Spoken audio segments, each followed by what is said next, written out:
Hello,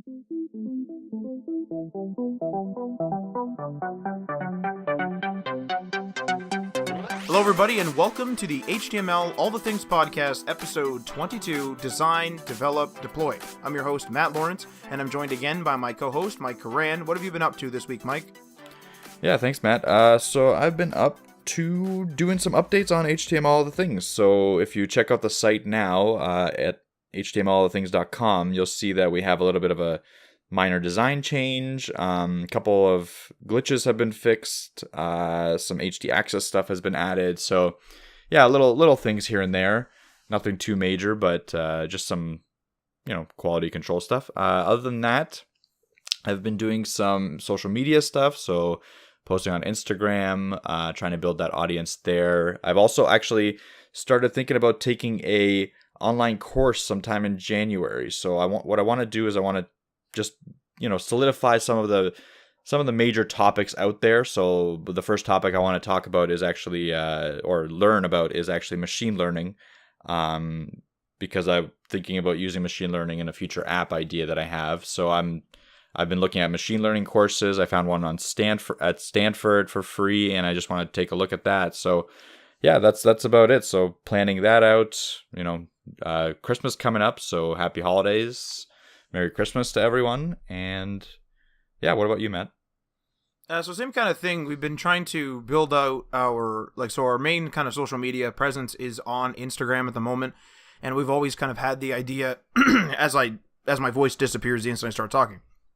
We've always kind of had the idea I've had the idea to, we're going to build kind of each following individually, but keep them all maintained at the same time kind of thing. So we've been dumping a lot of effort in the last few weeks, as we've said before, into Instagram. The one weird thing is that we both of us seem to get the same lulls. So it's even if I'm posting more or you're posting more and we do different posts, different hashtags, different whatever growth ideas, whatever, we seem to get the same lulls. And I'm kind of wondering whether that's a lull, a natural lull in the Instagram world where it's this week is busy for people, so there's just less people on the platform. I know that does occur, but I didn't realize it was so dramatic, I guess. We're still kind of new to building something specific like this. But the numbers are up, which are always good. So that's fine. The podcast numbers are up, so that's really good. And I'm starting to kind of look toward Twitter. I want Twitter to be good too, because what I want is, one of the things I wanted was each of our social media channels to have a reason to go to them.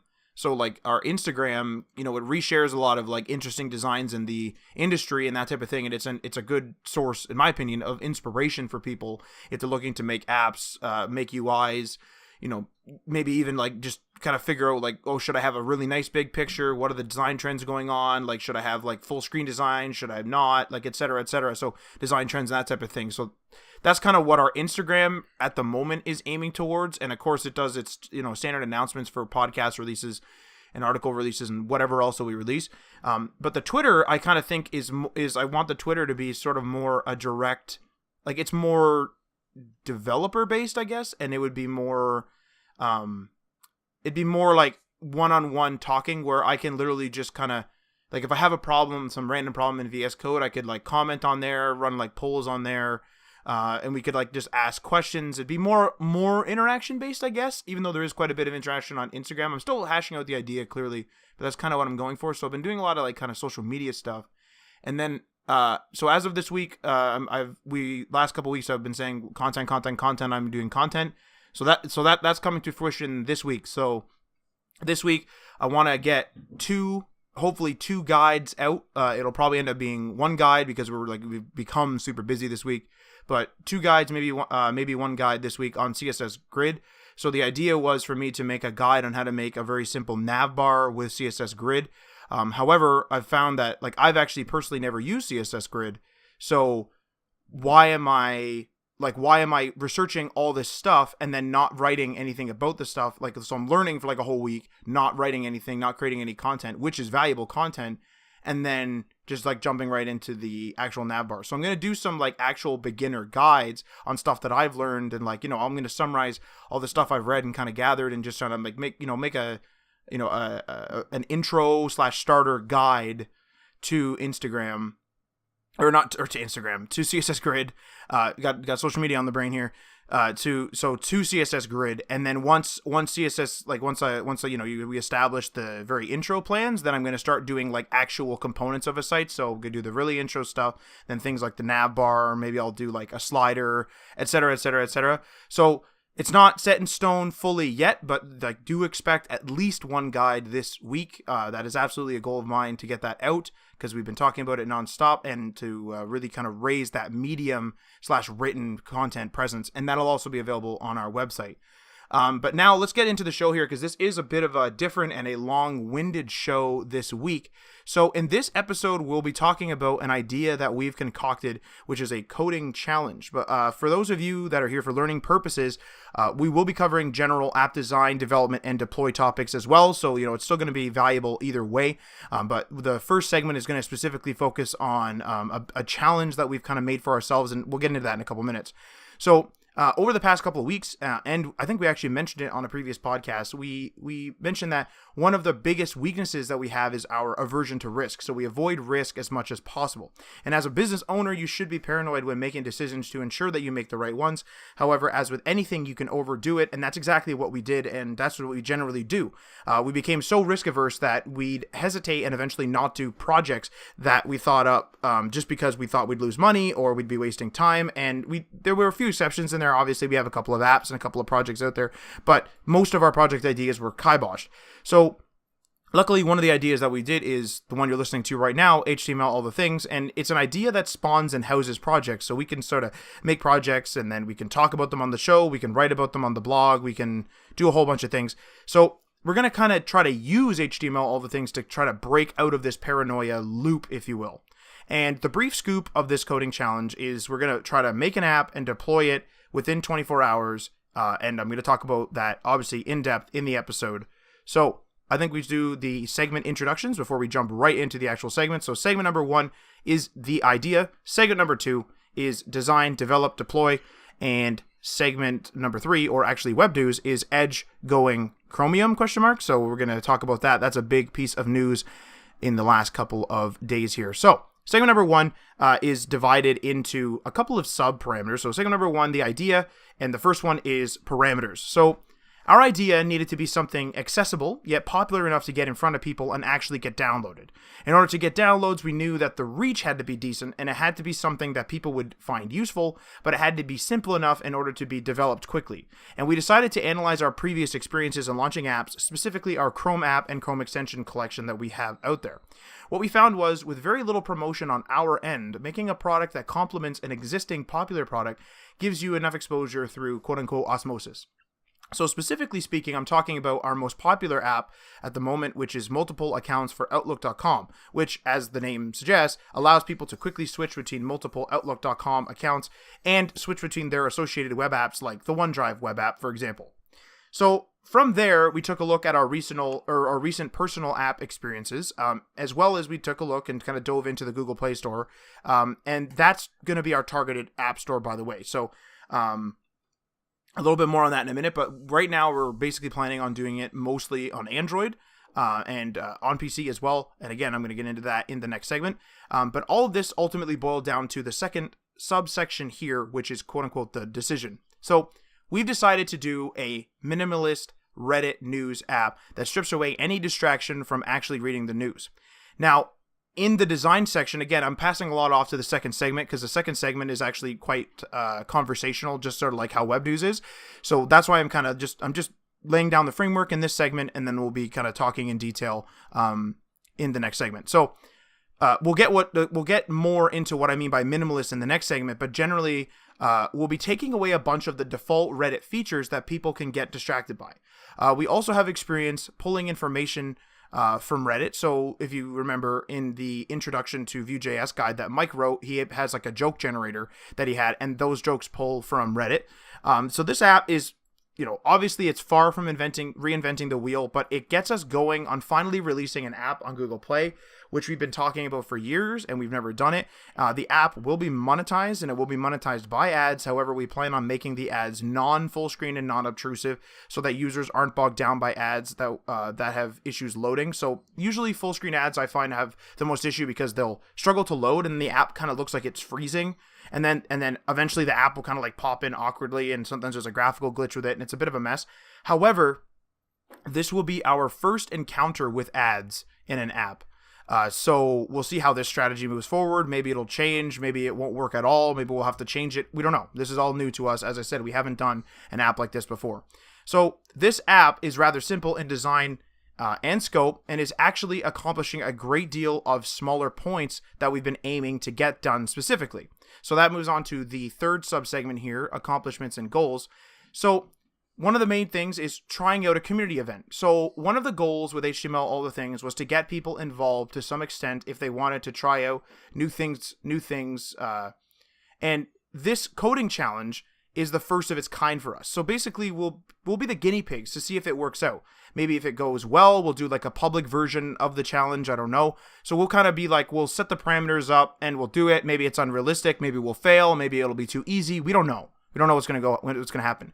But then maybe in the future, we'll kind of like, challenge you guys to be like, hey, let's do a 24-hour landing page challenge. Let's do a 24-hour 404 page challenge. Let's do a 24-hour whatever, right? Whatever it ends up being, this is we're trying out a community event on ourselves first to see if it's fun, to see how it works, etc., etc.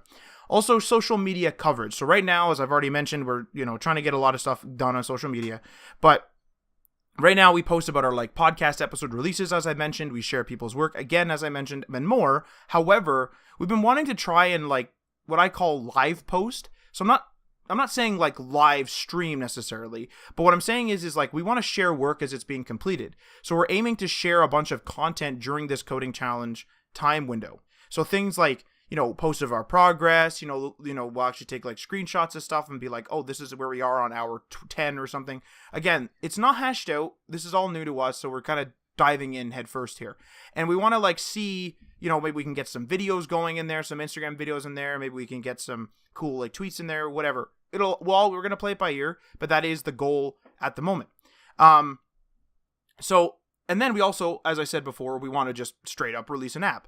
So we've been talking about releasing an app on Google Play for a long time, and we've always brushed it off.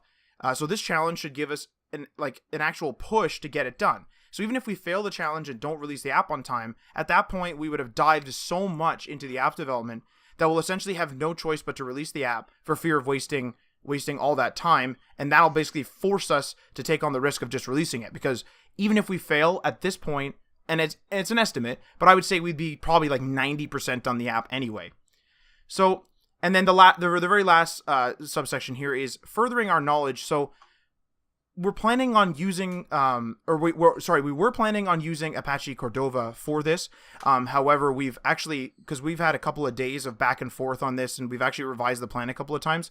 So we're actually planning on doing a progressive web app for this. So we've been requested by a user to maybe show how to make a progressive web app. We'd love to dive into doing a progressive web app ourselves. So what we're thinking of doing is let's just make this a progressive web app so it's accessible on both platforms. But then Mike found out last night that you can actually submit a progressive web app to the actual app stores. So the first one will be the Google Play Store, as I mentioned before. So it'll be available on everything, including computer. You'll be able to, do that add to home button or whatever it is. And then you'll be able to have the app icon, even if you're on an iPhone or whatever. But in general, we're going to focus on the Google Play Store. So that was really long-winded of me. I've been talking forever here. So I'm going to pass it on to Mike for segment 2 so he can dive into those details that I passed on to this segment earlier. Yeah, absolutely, Matt. So yeah, let's move on to segment 2, which is design, develop, and deploy. So in this segment, we're kind of going to look at how we're going to be implementing this, how we're going to go about like designing and like the features that we want in the application. And this is all very early stages. So you're going to be hearing a little bit of back and forth between Matt and I. So discussing some of the features, like maybe Maybe some won't even make it into the final version that we're going to be talking about now. So just keep that in mind. This isn't a final, planning stage or anything like that. Matt and I will sit down at some point, potentially maybe even record it for a tidbit if anyone's interested.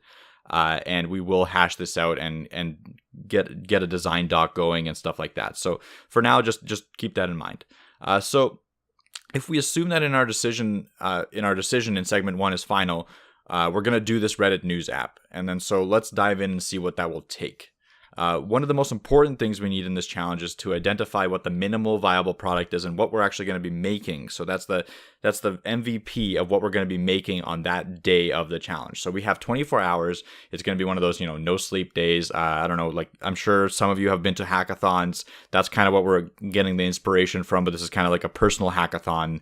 Instead of having to do it in a large building with a bunch of different developers, this is just Matt and I doing our own personal hackathon challenge. So pretty much what we're going to do here is we're going to do the research, we're going to design, we're going to develop, and then we're going to deploy. So the research is kind of already complete. We've looked at is the API accessible for Reddit? Yes, it's quite simple actually. You can check out my guide on Medium, the getting started with Vue.js.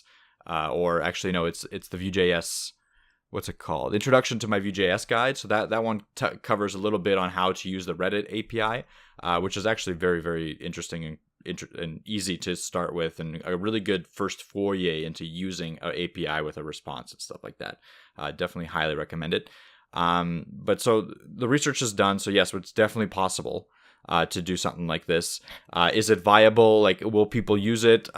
We believe it is possible. And I think what we're aiming for is for people to be able to instead of going through and wading through Reddit, having to go into an app, go to world news, go to their own news subreddit, whatever they choose. And then usually what you'll do is you'll open up Reddit, go to the front page, and you'll scroll there for 10 minutes. And then maybe you'll even forget to do what you were planning on doing when you were going into the app. We want this to be an extremely quick action application. So instead of having to wade through a bunch of stuff that you're not exactly looking for at that time, you're going to be opening it up and you're going to get the exact news from the exact locations that you're wanting at instantaneous amount of time, because we're ripping out all the things that we don't need, like karma counters, comments, stuff like that. We're ripping out all those things, and we're just going to show people the news as unbiased as we obviously can make it, because Reddit maybe isn't unbiased in some ways, but regardless, we're just using Reddit as the aggregator. So yeah, people are going to be able to look at the news in instantaneous. We're going to focus really a lot on loading times. We're going to focus a lot on how simplistic and easy the app is to use, and stuff like that. So I think research we can say is pretty much done at this point. We did a little bit before to make sure that everything is viable. So we'll move on, let's say, to the mission statement. So the mission statement of this application, like I was mentioning, is to design a simple Reddit news aggregate for people that want to quickly view the news in their area or their area of interest without any distractions. So that's it. That's the mission statement. That's what we want to achieve at the end of this challenge. And then the parameters of the challenge, this is where we kind of have to get into a little bit of discussion. So during the challenge, we don't know what's going to happen. We don't know what's going to happen before or after the challenge. So we need to just establish what we can do up to the challenge before we start it. So for instance, what can we do before the challenge? Can we can we already have some designs done? Can we already have a framework of the app built out? Can we have wireframes built out? I'm not sure. Is that that's something that we have to discuss, and I think we should discuss it right now, Matt. I don't know if you're interested. What do you think we should do before we start the challenge for something like this? Well, one of the things is yesterday our app ID was completely different, and we've revised it, like I said, because this we're basically choosing the parameters even back then of the challenge, because we know that the app needs to be simple. But the last app wasn't necessarily a minimalist design, and so this app, like the Reddit app, is a minimalist design. So I think that it's possible to get the design in the actual challenge window. Now, the one question I do have is, do we care about that? So is our goal essentially, I think this maybe would answer our question, is our goal to ram as much stuff into the challenge window as possible, or is this challenge solely for the fact that we just want to ensure that we make this thing and push it out? I mean, I like the second one is a given, but the first one is like, do we want to ram as much? Like, do we want to be pressured? Like, is this challenge supposed to be like really challenging, or are we just testing the waters here? If we're just testing the waters, then I think that wireframes and designs can be done before, and then basically the challenge will be a development challenge. So it'll be like, I start doing the UI at the same time that you start doing the whatever, like pulling, like, it's not a Reddit API. I always want to say API, but it's like pulling the Reddit JSON and like it is an API. That is technically like you're hitting an endpoint and you're getting back a JSON response. That's what an API is. So well, I mean, it's a really simple API anyway. Like, yes. It's simple to use, I should say. But yeah, okay, so fair enough. So you're using the Reddit API. Then I'll just use that term. So you're using the Reddit API. So like you'll be doing all that type of stuff. Well, whereas like I would be making the UI with the wireframes. The only concern I have is that if we say, let's make the wireframes and the actual like design segment inside of the challenge, are you going to be sitting there doing nothing? Because at that point, it's like when we arrive, we have to finalize, like what it would essentially be is we'd arrive, we would finalize every single feature. Like we've talked in depth about that already, but we'd finalize exactly what's going into this app. And then we'd finalize what's going under the app, and then we'd immediately try to, you know what I'm trying to say? It's like yeah. then we'll do the design and then we'll do the developing. Like, is that too much? I think that's the question.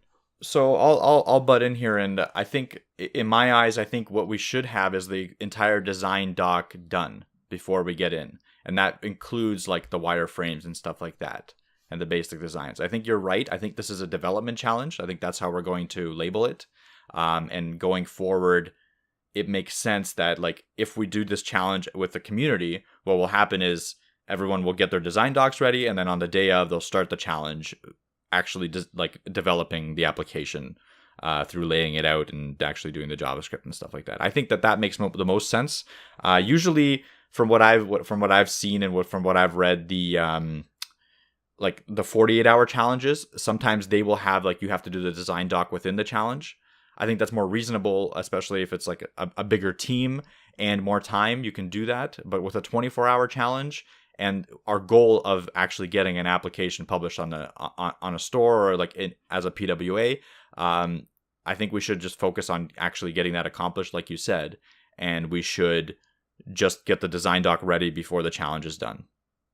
I think that makes sense, because if we do open it to the public, which we are thinking of possibly doing, again, all this is in the air, but if we're thinking of possibly doing it, we would probably end up doing that. Like we'd probably not do the wireframe, but we'd probably like the challenge would include in written form what the people should make.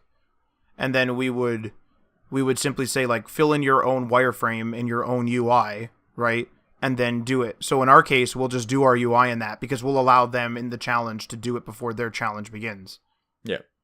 So I think that makes the most sense. Yeah. So let's move on to what we need to accomplish during the challenge. So what's the end result? Like I know we've talked about us wanting to create develop the whole application, release it on an app store, release it on the iOS app store, or release it as a PWA.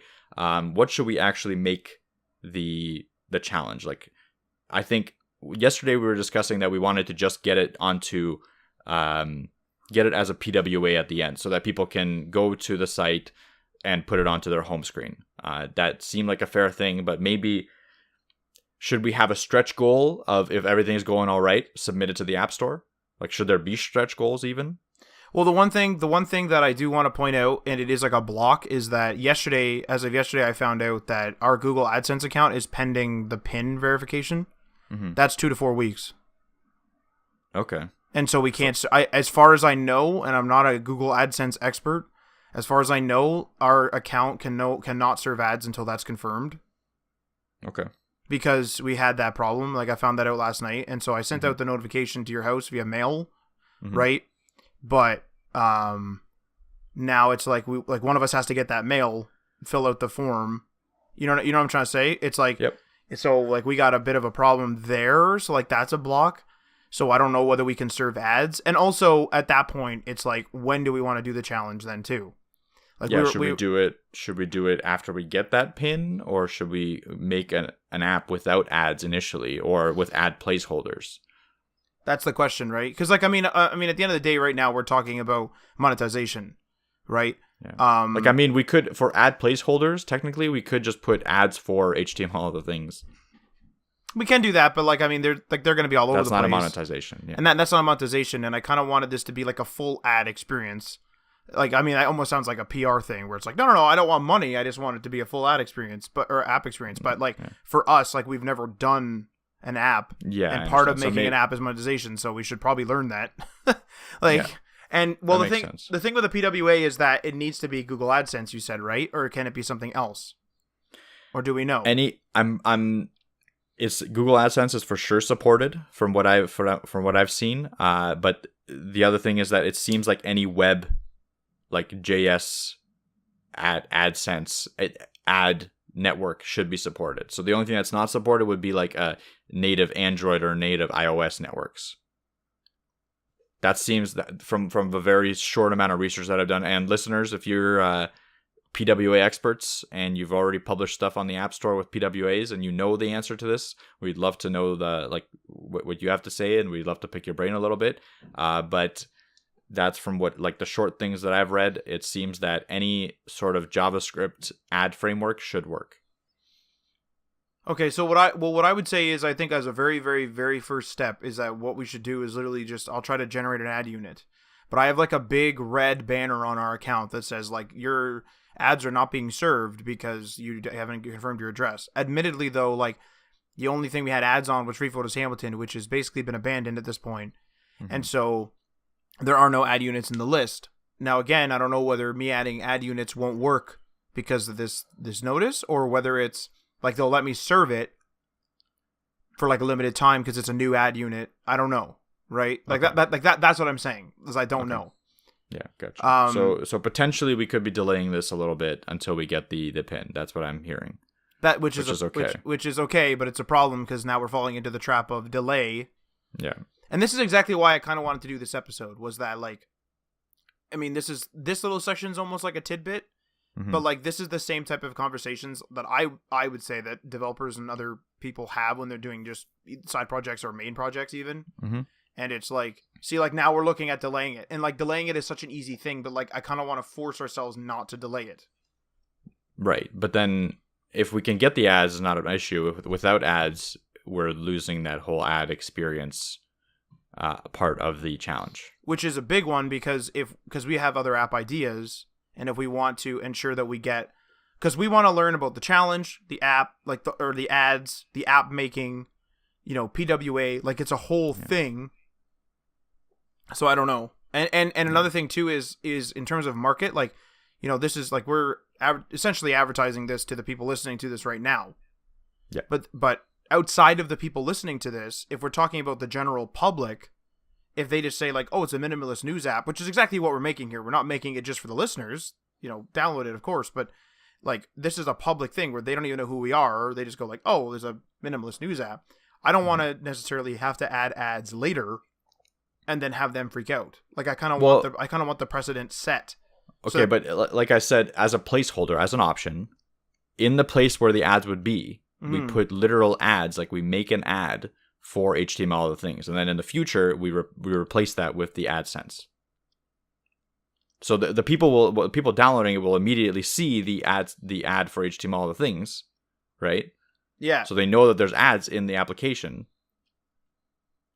And so later on, when they open it up and see other ads, they won't be as shocked. That was my like placeholder idea. Yeah, we could give that a go maybe. Mm-hmm. I'm not trying to be the capitalist here, but I'm like, I want this thing to generate some sort of revenue. Like to just to be blunt. Obviously, it's an app idea. It's an app idea, yeah. I'm more of the sense that, I mean, it would be nice to have some revenue. I don't know if we're going to generate any. Well, but I'm always of that sense. Yeah, that's the thing. Like yeah. Okay. I think I think this is something that necessarily can't be solved on the show. Yeah. But I think now we have an option. We could do the ad for our own thing, and then we could do like what you're saying. So we do the ad for what you're doing, or for what you just said, and then or for like the HTML the things, and then we could what I would do is I'll actually try to generate an ad unit, because again I'm not an AdSense expert, so like I don't know, and then I'll see if that does it. But like I think that would be the first step, because ultimately like that's what we would prefer, I think. So okay. Okay. So let's move on then.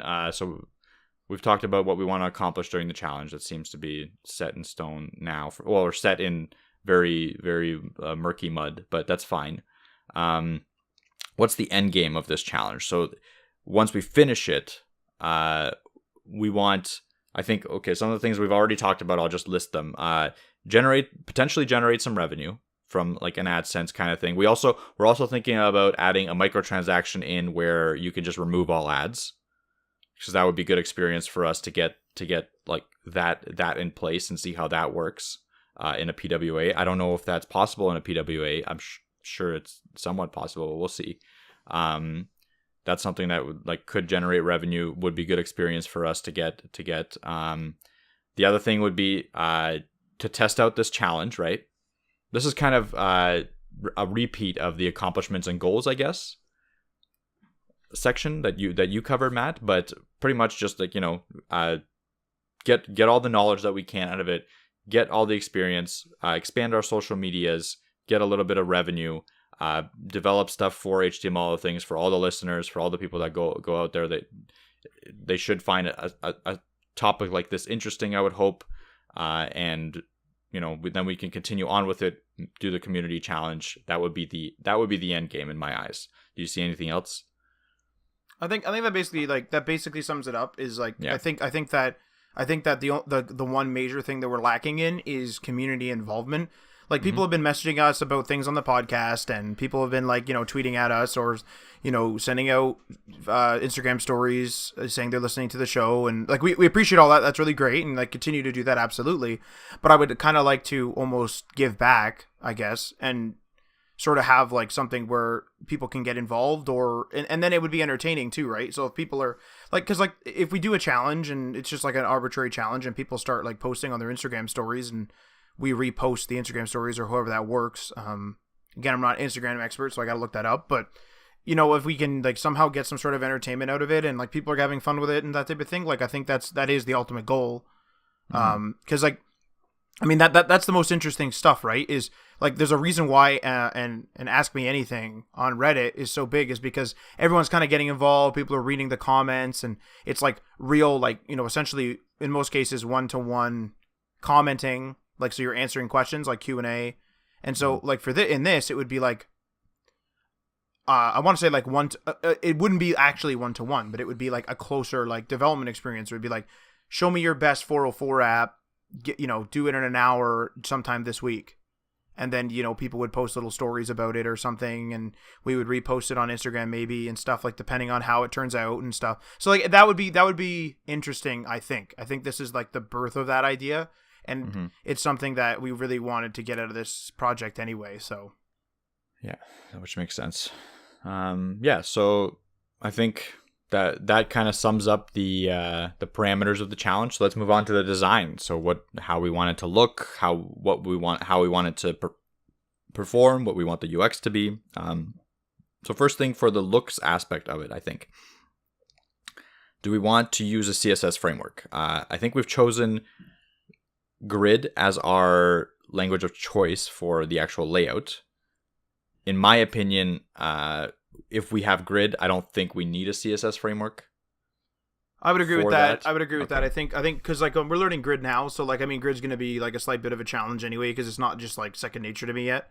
But at the same time, it's like I'm probably going to like throw in Flexbox and stuff in there occasionally, maybe. Like just to try to get the job done, because you kind of do this like rapid fire. But at the same time, I don't think, like, especially with a minimalist app, it's like, why are we using a framework? We're just adding, essentially, it's a minimalist app, and then we're adding like size to it, essentially, like more storage. Like, no, I don't think at this time, I don't think it's needed. Okay, cool. So light and dark theme. Do we want to do both?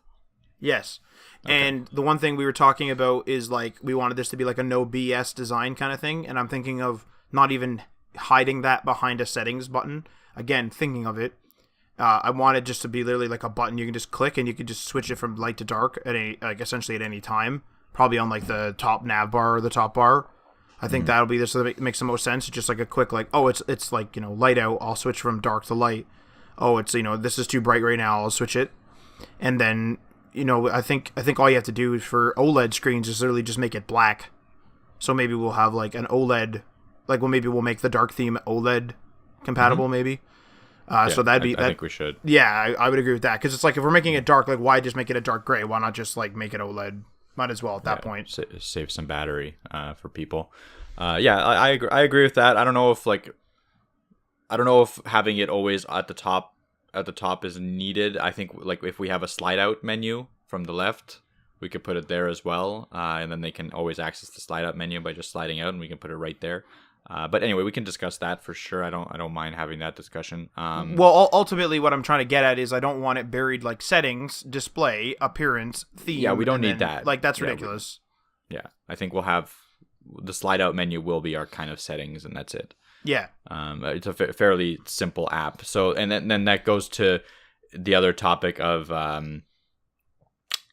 the features. Let's talk about the features right now. So what do we want this app to do? The requirements kind of thing, the section. So what I've written down here, and we can go into it and we add stuff or take away stuff, but the basic MVP that I see right now, features wise, is pull posts from multiple subreddits and display them as one multi-subreddit. Remove all unnecessary attributes like karma count, comments, some other stuff that we'll talk about or we'll discuss in the design doc once we get to that section in more detail, and display a minimalistic news block from each content piece. Then allow user to select the region's news or their interested news. Ability to share articles through the Android or iOS share menu, and then the ability to view articles in a web view without leaving the application. Is there anything else that needs to be added here? I should probably add the ability to switch between light and dark theme. I guess that is a functionality. That is a feature. Yeah. I'm trying to think of anything else that's specific. Pull posts. Well, the only other thing I guess is like, in terms of like a news app, I think really critical things, and we've had this discussion, is a share button. Yep, I have that. Yeah, we have that. A share button. Mm-hmm. I'm just like going through it in my head. Mm-hmm. A share button. The publication, I think, is critical because you want to make sure you know the publication before you click the link. And then the headline, of course. Maybe the byline. I don't think so. Like this is minimalistic. So every single feature we add is like scrutinized extra.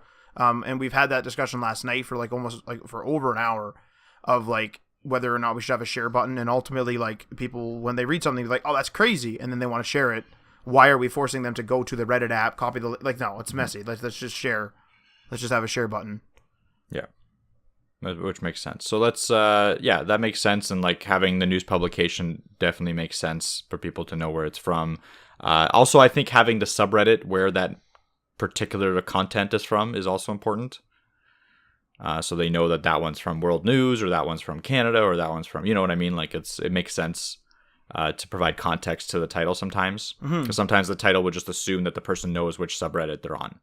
So I think in that sense we need to display the subreddit of each news article. But yeah, other than that, I can see it being pretty damn simplistic, because that's all we need. Like that's our requirements right there in what 1, 2, 3, 4, 5, 6 bullet points. Well, the whole point of this thing too is it's supposed to be a no nonsense ad. Like I mean, you already said it. Remove the karma count. Like anything that will cause you to go down like that front page thing you said, where like people go down like the front page hole, where they they boot up the app, they want to go to news, and then they just end up on the front page and they fuck around, and then they're like, oh, I guess I'm like busy now, so I can't read the news, or they forget they were gonna go read the news, or they just close the app and they open it up again, and it's like the whole social media loop essentially. So this is like a no nonsense, like, oh, I want to check the news. I'm going to check it via the sorting. So like we're going to have those, what are the ones on Reddit? Like top, controversial, hot, whatever. We're going to have those sorts, and we're going to have the subreddits, so you can organize it as you will. But like we don't want any distraction. It's like, I want to open this up, read the news, and then in an hour or something, I can go back and I can refresh it and see if the news is there. Like if any more news has shown up about it, I can quickly share to a friend, and really that's it. Yep. It's a no frills, essentially, news app, really. Mm-hmm. Yep. Exactly. A news aggregate. Yeah, that's what we want, and hopefully we can achieve that goal. So I'll move on to the next part, which is the development stage. So what are the technologies we're going to use for developing? And I've already mentioned this a little bit. I don't think I mentioned that we are sticking with Vue.js, just like we did with HTML All the Things, because we want to solidify our knowledge and understanding of Vue.js even more, due to the fact that I think in the future we want to do some content on Vue.js. I think we are kind of invested in it at this point. We have the experience. There's no point in going and doing something else. And it works well too. Like it's not like it doesn't work well. Exactly, it works well. Like we haven't had any major issues with it starting out, so that it's been all good news pretty much for Vue. And on the topic of Vue, we're going to use Vuex for the state management, because there will be some persistence. We're not going to do any sort of login or account management, but what we are going to do is if you choose certain subreddits on your phone, we want to use the local storage and the Vuex to be able to store that and then persist it upon when you close or open the application. That's the extent of what we're going to use Vuex for. We're not going to do anything crazy with it. Probably not going to use any Vue router stuff as far as I can tell right now, because there's not going to be really many links that you're going to be clicking on other than external links that will open in web views. So we're literally pulling like 3 pieces of information. Correct, exactly. For each and everything, it seems like it'll be a very simple task, but we'll see once I go a little bit more in depth into the design doc, what I'll actually need. But that's all we're gonna need really on top of Vue. Obviously, we're gonna need some Ajax calls and stuff like that to get the actual content. But then for the actual layout part, we're gonna be using CSS Grid. And I'll let Matt talk about that a little bit, since he's going to be the one in charge of that section of it. Right. So, I mean, I'm new to CSS Grid, so I mean, take whatever I say with a grain of salt. Like I said, I'm doing a starter guide because I understand the starter stuff.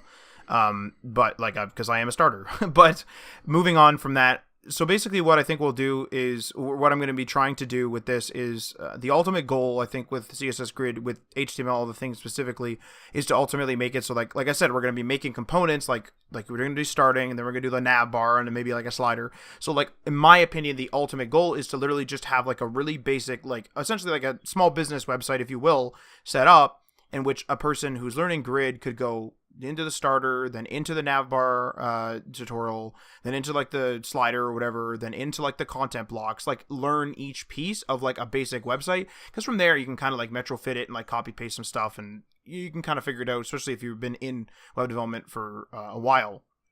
So with this, I think what I'm going to try to get into is, in Grid, you can really like name the sections and like learn the structure. That's what my focus is specifically with this, is that I'm going to specifically, like when I'm making the wireframes and that, I'm going to learn I'm going to like sort of plan out, either, on paper or in my head, actually be like, okay, this section should be named nav bar, this section's named top bar, this is the pullout, this is the content block, this is the publication sub, or like whatever it is. I'm going to try to like really, really focus on that structure. And since this is a minimalist app, that structure shouldn't be too hard. So I should be able to do that with relative ease, learn it all, get it all done, and then actually be able to like hopefully translate that into future tutorials as I like slowly start to learn that.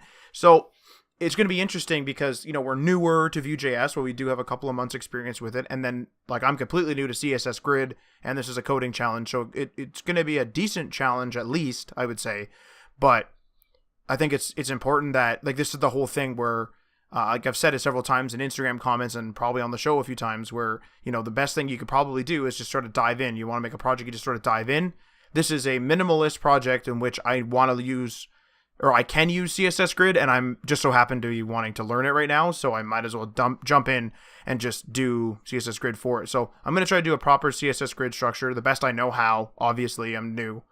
Best I know how. Figure all that out, and then, we'll obviously report back.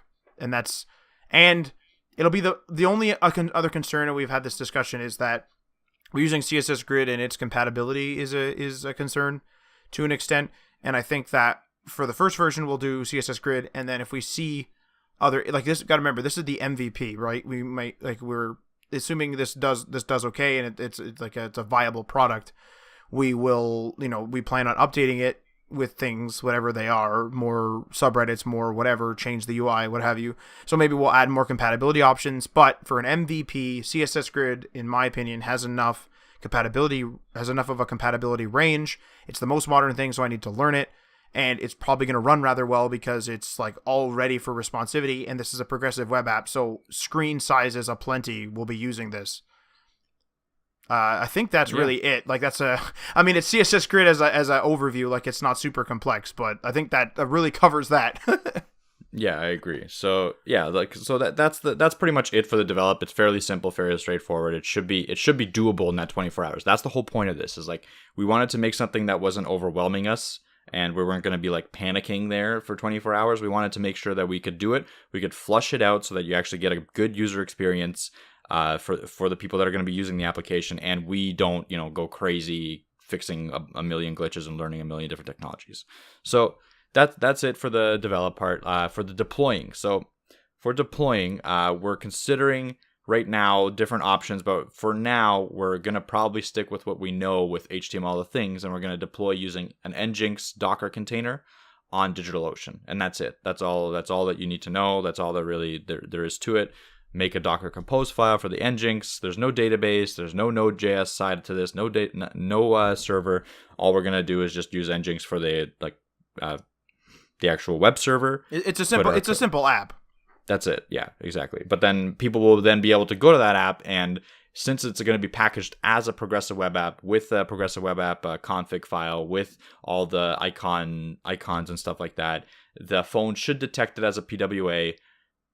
Give you the pop-up menu to install it onto your phone as a PWA, add it to your home screen, and you should be able to use it just like you would any app that you have on your phone, whether that be iOS or Android. That's the great thing about this. So that's the cool experiment that we have. I'll have to learn a little bit about service workers and how they work for the offline functionality. I'll have to actually be able to pull offline calls from Reddit, and then people that don't have internet connection that did before will be able to view the news as it was before. So which is kind of cool too, kind of a unique functionality with PWAs. That's about it for deploy, and I think that's it, unless Matt, you have anything else to add to the design, develop, and deploy segment. The only thing I think I want to say is that we were planning on doing the challenge next week, but we've ran into major problems last night because we had a totally different app idea, and that completely fell through because it was much more complex than we thought it was going to be. So I just want to mention that we were planning on doing next week. We might do it next week. We don't know. But everything, another thing I want to mention is that everything is up in the air. So, the app idea could change. Anything could change at this point. This is more or less we wanted to kind of go through how we would plan an app, especially a minimalist, quick app. We wanted to talk about our risk aversion and how we're trying to force ourselves out of that comfort zone. That's sort of what we wanted to focus on in this episode, kind of thing.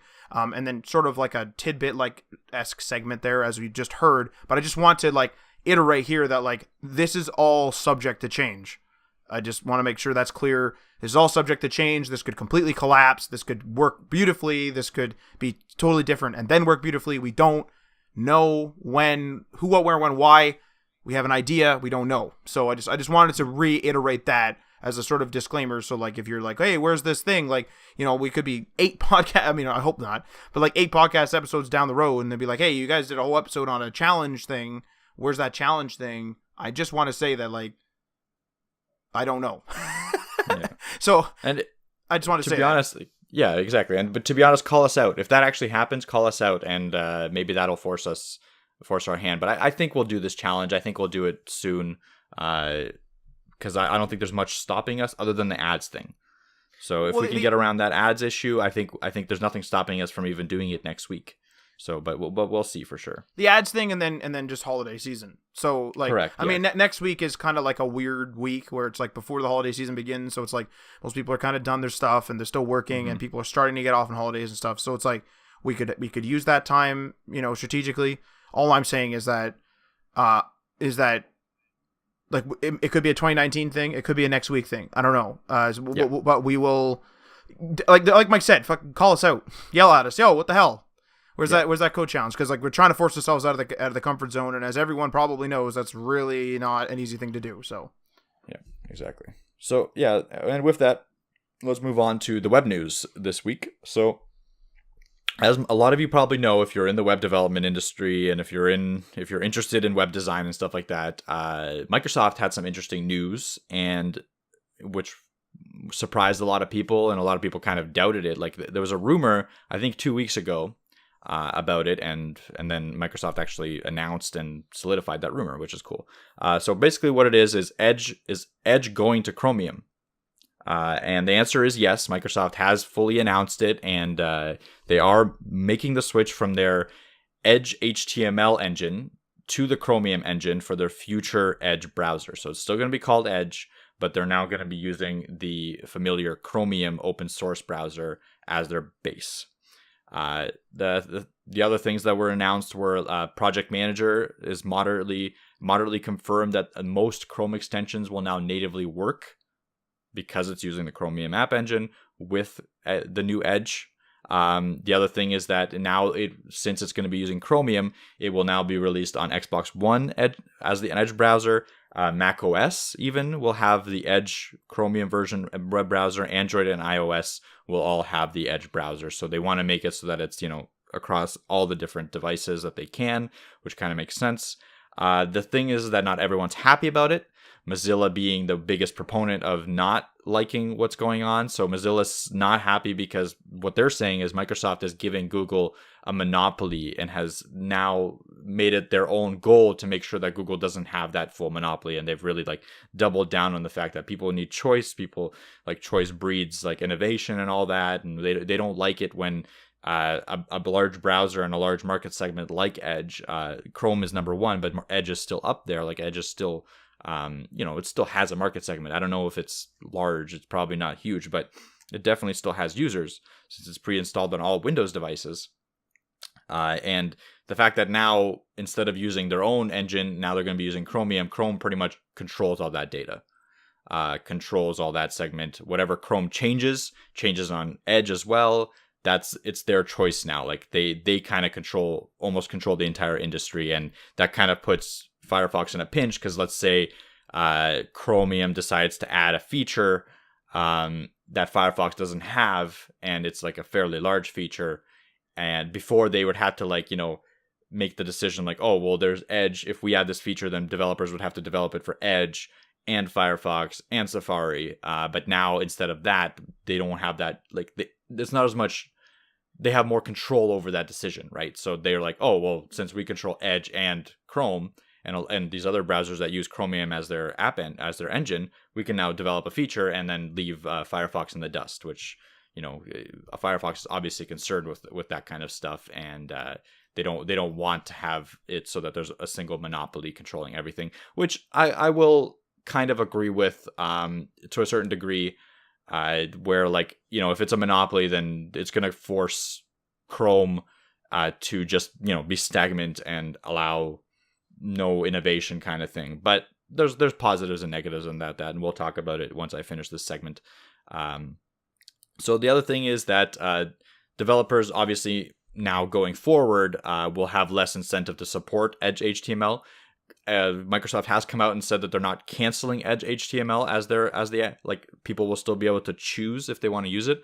My guess is that's kind of PR talk, and I'm 99% sure that in the future, once Edge Chromium has an established base, they'll be like, oh, we're phasing out Edge HTML. But for now, they are reaffirming that people will be able to choose which engine they want to use for their browser, which engine they want to use for their web views and stuff like that. So at least there's that, I guess.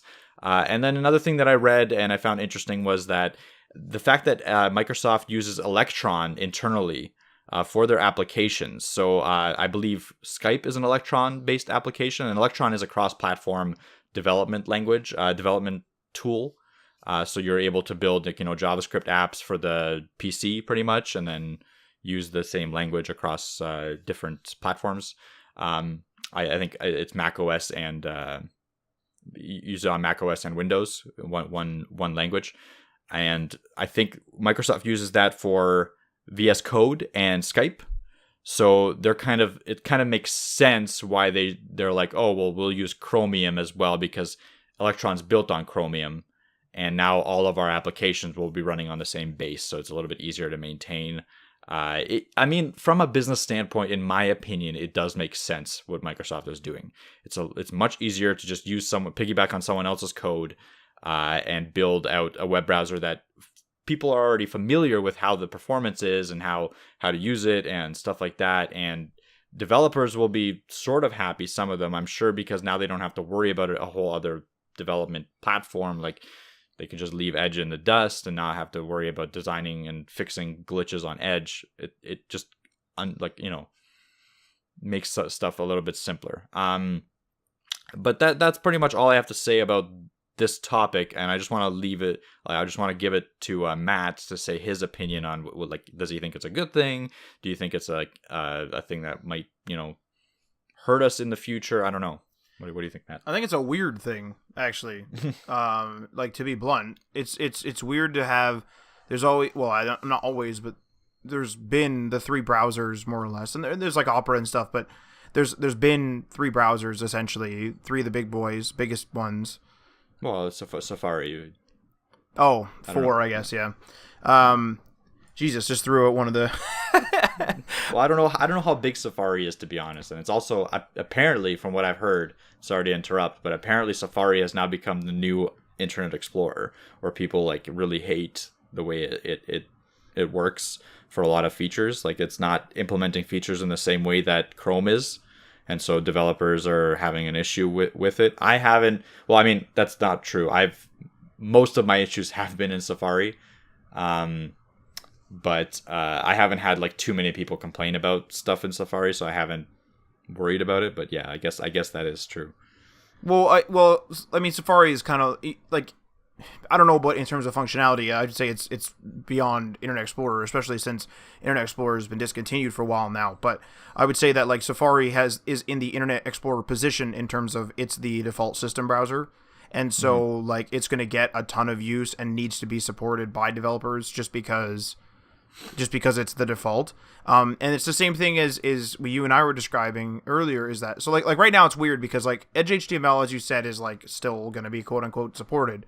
So now it's you're almost, at least during a period of transition, assuming they do discontinue Edge HTML eventually, is now we're in this weird side case where it's now you need to test on Google Chrome, Edge Chrome, or whatever you want to call it, then Edge HTML, then Safari, then Mozilla. You're just basically adding one in there. You know what I mean? There's Opera and the whole bit, but Edge Chrome will be the same as testing on Chrome.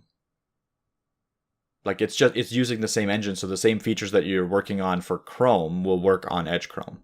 The thing is, though, is a lot of those things, a lot of, I mean, specifically in terms of the UI elements and styling, a lot of the stuff that people say, oh, in Chrome it'll work, and therefore in Safari it'll work because they're WebKit. A lot of the time, not a lot, I shouldn't say a lot, but some of the time, you will see a difference in Safari. Safari is not based on Chromium. It's not based on Chromium, no, but they're both WebKit, right? But it's complete. They're two completely different engines. Yeah. Whereas the Edge Chromium engine will be exactly the same as the Chromium engine. Yes, no. That's what I'm saying. What all I'm saying is, I mean, in terms of high, I'm talking about not advanced, not even touching media, not touching grabbing webcams and microphone, none of that. I'm talking about it's solely in UI styling. The consensus in general, again, I'm talking very generally, is that whenever I look up, it's the only time I really look up issues is if I'm having a really strange issue. A lot of the time they'll be this will break in Firefox, but should be fine in Chrome and Safari. And I don't look up issues too much now. I know more or less know how to like fix UI weird issues like that. So like maybe that consensus has changed, and I'm just because I just test it on all of them, and if I have a problem, I just fix it on one. Like I don't really look it up too much anymore. But when I was looking it up a couple years ago, like a lot when we were kind of new, it was like a lot. Like I did that a lot, and a lot that was usually the consensus is like, oh, Opera, Chrome, and Safari will probably be fine. Firefox will be the one that does it a little different, and then Internet Explorer is like, yeah, you know what I mean. Yeah. This was like back before Edge really was big, so. So, but again, this will, like, Edge Chromium will not add to that. No, yes. Like it's not the same difference as like, oh, this will probably work on both Chrome and Safari. No, this will be like, this will work on both Chrome and Edge Chrome, or Edge Chromium. Like but it might not work on Safari still, because Safari, again, yes, it uses WebKit. I believe what I've read is that Chrome actually took Safari's interpretation of WebKit and then manipulated it themselves and made something different. So I think one stole from the other somehow in some way. But anyway, which is possibly why they're different. Yeah, they are different. That's the point. Like the WebKit interpretation of Safari and the WebKit interpretation of Chrome are different, not completely, and obviously a lot of things work the same. But the web, like the interpretations with Edge or Firefox are significantly different right now. Whereas when Edge takes Chromium and uses that, they won't be different at all from Chrome. So you won't have to like technically test on Edge. You won't have to open it up. That's interesting. Yeah. Huh. Yeah, there is that advantage. The advantage is the fact that you will not have to test on Edge anymore.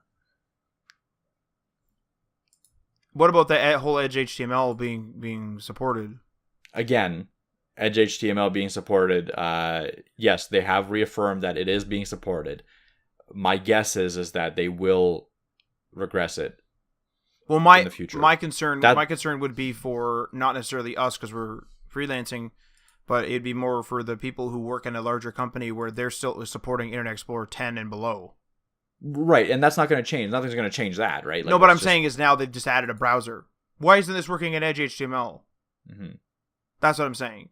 In terms of like the industry standard, maybe not industry standard, but like industry standard for a specific business or enterprise. Yeah. I'm wondering whether the Edge HTML is actually just going to be like Edge 1, Edge 2 or something. No, I think that Chromium will be the default, and then you'll be able to, like, for a little while, in my opinion, you'll be able to switch back to Edge HTML version. Right. But I think like the default will be the Chromium one. Okay. Coming out of the box. I mean ultimately like I, in terms of like just personal experience, then to dig out of like the technical, like the real technical stuff like that, I think like personally I was thinking of switching to Edge just to try it recently, because I was like, oh, I have the Microsoft launcher on my phone now, maybe I'll give Edge a try and like slowly Microsoft myself out, as I mentioned before. One of the things though is that, well, I mean, I haven't done that, and now it's like if these Chrome apps essentially are going to be working, like the not Chrome apps, but Chrome extensions are going to be working on there, and I could just sign into Google anyway, and I can hopefully, I would assume, switch my browser or my search engine to google.ca, which I assume would happen. Hopefully not locked to Bing in any way, although I don't see that happening. At that point, it's like, should I just switch? So like, I mean, that's like a bit of a personal thing, than more than a general thing, but it is a question of, is Microsoft's browser, I guess, now viable? Like, I was really hesitant to take on Edge. Now, when this update's pending, and when the update drops, is there a reason to be hesitant? And on top of that, I was talking to you earlier, and like I have an Ultrabook for work, and or like I call it an Ultrabook, but it's a Tab Pro S, so it's a tablet that runs Windows 10 Pro, and I have a keyboard for it, and like that thing was like getting bogged down the other day, and I was like, what the hell? Like, I'm only on a couple of tabs here, like I don't have 100 tabs open, and it was like Chrome just like shot up. I think it was RAM or CPU, just rocketed like right through the roof, and I was like, holy Christ, like what's going on here? And then I ran the same tabs in Edge, and it was much like lower RAM usage, much lower CPU usage, and so the performance was better. So I was like, that's like those type of experiences is what made me start questioning Chrome. And like I know that a lot of people like already make the jokes and the memes of like, oh, Chrome is the resource hog. Chrome eats all the RAM. Chrome is like the worst. Chrome is this. Chrome is that. And I don't actually see many like people attacking Edge too much in its current form. Mm-hmm. And so and you're right. Yeah. So it's like so this is weird. It's like Internet Explorer crawled its way to Edge essentially, and then Edge got big, or big just because it's been introduced to so many people via the fact that they have Windows 10, and then now we have this really bizarre like why is Edge being changed when it was a really, at least in my minimal experience, a really viable browser. Whereas Internet Explorer, the instant you start loading websites that you're familiar with, you'll notice that either they don't work, they don't function fully, or they're different because they have like an IE version, right? Yep. Or like IE changes because they can't do certain things with IE. And I think you had mentioned that apparently one of the things was that one of the reports or something, I don't know if this is confirmed or whatever, but we were talking about apparently Edge was losing market share to Internet Explorer. And that was the final nail in the coffin, apparently. This is very speculative, I believe. There might be actual data to back that up, to be honest. But we don't know. Browser reports, but I haven't looked it up. But I did hear about that. The other thing is that the big problem with Edge right now, and people say that this is its biggest problem, is the fact that it's not updated separately. So what happens is that people that are in businesses that are locked on a version of like an OS version, because you can do that now with Windows 10, right? Like you don't have to update it when you're in a business. You can defer to a certain extent, right? I think there is still a limit to defer. Businesses, I believe there's no limit. Interesting. Yeah, a business version, you can just lock yourself to a certain thing. It'll prompt your admin that there's a new version out, and he has the choice of deploying it like as a test for some people, and then he has a choice of deploying it for everyone, but it's his choice kind of thing. So like businesses are locked on older versions of Windows 10 now, and what happens is that Windows, like Microsoft Edge, is only updated on a version update of Windows. It's not updated through the store. It's not updated at all. So what happens is these people that are locked onto the older version of Edge will see jank happen because newer, web apps don't care about older versions sometimes, and they'll just be like, oh, I'm not using this, and they'll just move on to a different browser. You know what I mean? So that's how they lose market share. I wonder if that would even change with I understand it's Chromium and updates, whatever, but like they would be able to control whether Edge updates. And in my opinion, if that was their main problem, I think they would have been able to figure out how to unlock it from the OS updates. I don't think that they're like, I'm curious. There was rumors that they wanted to unlock it from the OS updates, right? Like fairly soon, and people were happy about that because that a lot of people's complaints are there. Like that's the problem. Everything else, like we can work around and it's fine, and it works. Like in some ways, it works better than Chrome, but like we can't work with Edge when it does not update without a Windows version update. Yeah. And I think there was rumors of Edge wanting to do that. So my guess is that it will update separately from the operating system once it hits Chromium. My question is at this point then, I think, and just to be a contrarian, is why? And one of the things that pops into my mind immediately is in terms of just a pure business ideal, is that they're going to be able to have less browser people, maybe. Yes, I think you hit the nail on the head, where they're going to save money. They're probably going to be able to only have one small team, maybe. Yeah, like they've pumped in so much money and they're cutting it. Like they're just being like, okay, we pumped in this much money. We've lost, if the rumors are true, we've lost market share to our old browser. Like we've gained market share a bunch, and then all of a sudden we started losing it. They're in a board meeting. They're like, what do we do? And the solution is, let's just go to the thing that's already available, that is already developed. Let's put like a UI on top of it, and that's it. And like, let's cut 80% of our team. Well, I have a brief, as an aside, thing about this is that one of my theories, assuming, again, these are assumptions, assuming that Internet Explorer was fighting for market share with Edge, is people are literally, and like I'm doing it right now, like they press the Windows key, they type in internet, and Internet Explorer appears as a desktop app. And I think that like what I actually think should be is Internet Explorer, if they want it around on Windows 10 so that devs and stuff can have a modern OS and still test on Internet Explorer, fair enough. I think that because it really, I mean, I can't off the top of my head think of another reason for a standard consumer to use Internet Explorer. Businesses, yes, like businesses, the admin should be able to choose what browser and like select which one. But I think in terms of a consumer OS, Internet Explorer should be hidden, and it should be, how like you can go in and like activate features. I've never actually done it on 10, but on Windows 7, you can go and be like add or remove features, and you can like click it, and it'll like download an update. Mm-hmm. I think that Internet Explorer should be that hidden behind that, because when I type in internet, it should go to Edge. I think that people are not, and like that's not really their fault.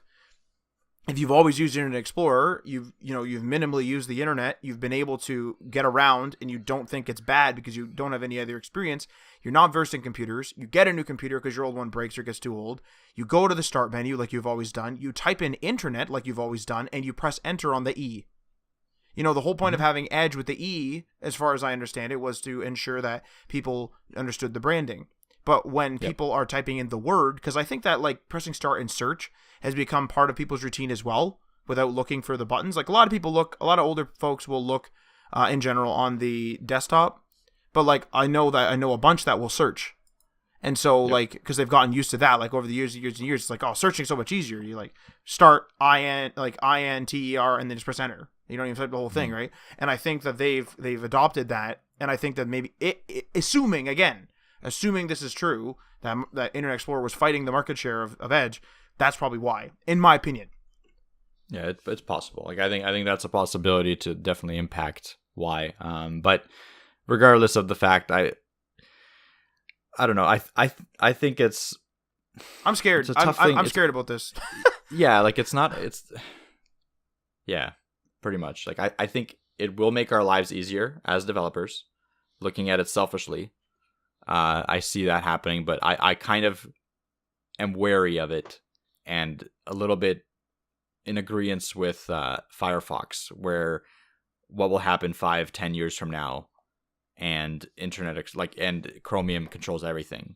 You know what I mean? Like I don't know what will happen. Google has lost a lot of my trust in the the previous year or so, with their weird shady practices. Like it just like them becoming a big company like any other big company and folding to pressures of just pure profit, and that's it. And Matt and I have had this discussion recently where any big company will just eventually go to a negative pretty much 100% of the time. I'm sure that there are some exceptions, but it will always kind of go anti-consumer, pro only profit and not care about anything else. So well, at that point, I like to kind of detail that is it's more like you treat everyone that you sell to as a number. And I'm not saying everyone's doing this. I'm not saying Google is doing this, to be clear. But in my opinion, if you get so big that like it's just like a YouTuber, if you think about it, because that's a really small scale. Think about a YouTuber. Your favorite YouTuber, maybe you were with them when they had 100 subscribers. So they were literally talking to you sometimes in the comments. Maybe they were live streaming, they were talking to you. As their chat fills up, as their subscriber count grows, as they get more followers on Twitch, whatever, as they grow grow on the platform of their choice, they will slowly get more disconnected from the audience. And eventually, like, so for example, some guy, and like, I mean, if you're a gamer, you know who Ninja is. Ninja, as far as I know, is the biggest streamer on Twitch. I think he is really big on YouTube as well with clips. And he has to be disconnected from his audience because he can't be connected to them because there's like 1 million people chatting in that chat. So think about in terms of some place like Google or some other big boy where they have, or like Microsoft even with just Windows 10. Like if I call them up, it's like Matt Lawrence just gets assigned to a number in their support system essentially, or maybe by my name, sure, but they don't know who I am. You know what I mean? Like whereas like if Bill Gates was building Windows today and we were doing this podcast and I kept preaching to the choir, like Matt, like let's say, I don't know, Mike was on Chrome OS or Mike was on some other bigger OS at the time. Let's say Windows is just starting out and I was sitting there being like, Windows is fucking great, like, woo, you know, if he heard that, it'd be like, yeah, like, you know, Windows is condoned by the HTML All the Things podcast, for example. You know what I'm trying to say? Like, at a small scale, they're more into that because they need those little things. Yeah, but eventually it's like we have 10, I don't know what the number is, like 10 million computers out there. It's like, well, fuck, I can't call all these people. I don't know who these people are. So then they what they do is they get these convoluted numbers that come in, and they go, well, people seem to pay for microtransactions. People seem to pay for subscriptions. People seem to say for whatever this, you know, what like a typical quote unquote anti-consumer practices. And then they just fire it off because they don't know. And so I think it's just the pains, it's the growing pains of just becoming like, you can't be connected to 10 million people. No. You can't be. And you can't be connected to 1 million people or less. You know? No. You know, there's a limit, there's like 1,000 maybe. And you can kind of talk to those people via text message here and there. Especially if you're on like a platform, you can kind of talk to a group of them. But like, really, when you start growing and go fast, like it's a growing pain. It's like, oh, I don't know who these people are. You know what I mean? Like, and we went through the same thing to an extent where we would like remember every person's project and to every single step of the project. And now people will call us up, and like some of them are original customers, and they'd be like, "Hey, about that project in November." I'm like, "What project and what's the status?" Like, I don't know. Yeah. You know what I mean? And like, we're still small scale, but like, I don't remember that. Whereas in the first couple of years, we did. We would remember every project, when we did it, and everything. So there's already a slight disconnect, and it is slight, but it will grow as we grow, inevitably. You know what I mean? And it's just a part of a growing pain. Now, to bring it back to this, though, I don't think Mozilla has anything to worry about. I think Mozilla is doing the company thing of, and again, this is personal opinion, the company thing of absolutely like talking about their competitor, talking about the industry, talking about their concerns. I personally don't think Mozilla has anything to worry about. And the reason why that is because I know that there's a bunch of people out there that are anti-Microsoft who, you know, maybe only use Windows because they need to, and then they don't use anything else. They don't use Bing. They don't use Edge. They don't use any of that stuff. They don't use a Microsoft account. Like, who the fuck logs in with a Microsoft account to third-party services? I do, but not many services offer it.